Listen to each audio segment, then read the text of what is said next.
श्री राम समर्थ. सद्गुरू श्री ब्रह्मचैतन्य गोंदवलेकर महाराज यांचे प्रवचन 24 नोव्हेंबर. उत्कट भावनेने भगवंताची उपासना करावी. विस्तव माहीत नसला तरी तो हाताला चुकूनही लागला तरी हात भाजतो, किंवा हा परीस आहे हे माहीत नसूनही लोखंडाचा घन त्यावर मारला तरी त्याचे सोने व्हायचे राहत नाही.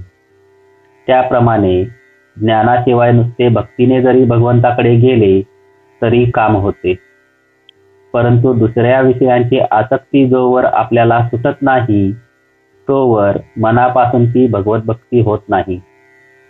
जिथे उत्कट भावना आहे तिथे सगुण मूर्तीला मनुष्य धर्म प्राप्त होतील. उपासक देहाला विसरला की उपास्य मूर्तीमध्ये त्याला जिवंतपणा अनुभवाला येऊ लागेल.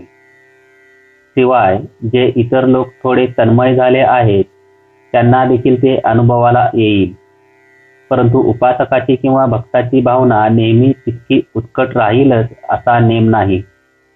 म्हणून अशा उपासकाला मूर्तीमधल्या चैतन्याचा अनुभव येऊन देखील पारमार्थिक दृष्ट्या फायदा होईल असे निश्चित नाही. एका मुलाने काही खोडी केली म्हणून शेजारच्या बाईने त्याला एक चापट मारली.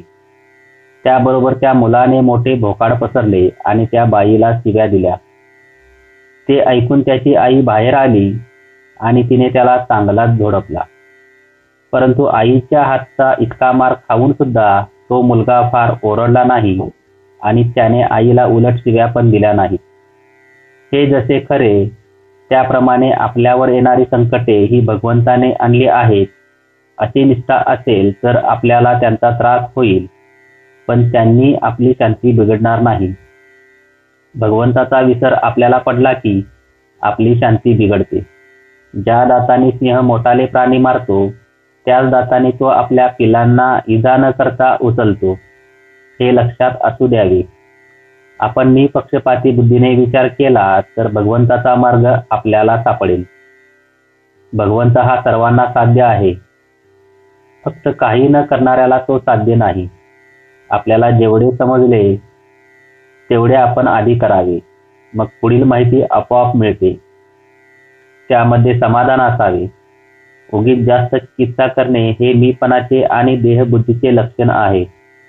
ज्याला भगवंताचे सानिध्य लाभले त्यालाच निर्भयता आणि निर्वासनता येईल. प्रत्येक माणसाला आधार लागतो, पण आपण अपूर्णांचा आधार धरल्यामुळे आपल्याला निर्भयता येत नाही.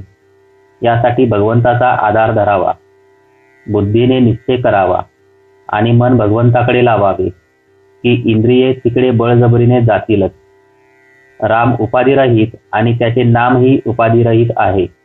म्हणून ज्याप्रमाणे खडक किंवा वाळू पाण्याशी मिसळत नाही, साखर किंवा मीठच विरघळते आणि समरस होते, तद्वत रामाशी त्याचे नामच समरस होते. जय जय रघुवीर समर्थ. आजचे बोधवचन. सर्व सृष्टी रामरूप दिसणे हेच भक्तीचे फळ आहे. श्रीराम समर्थ.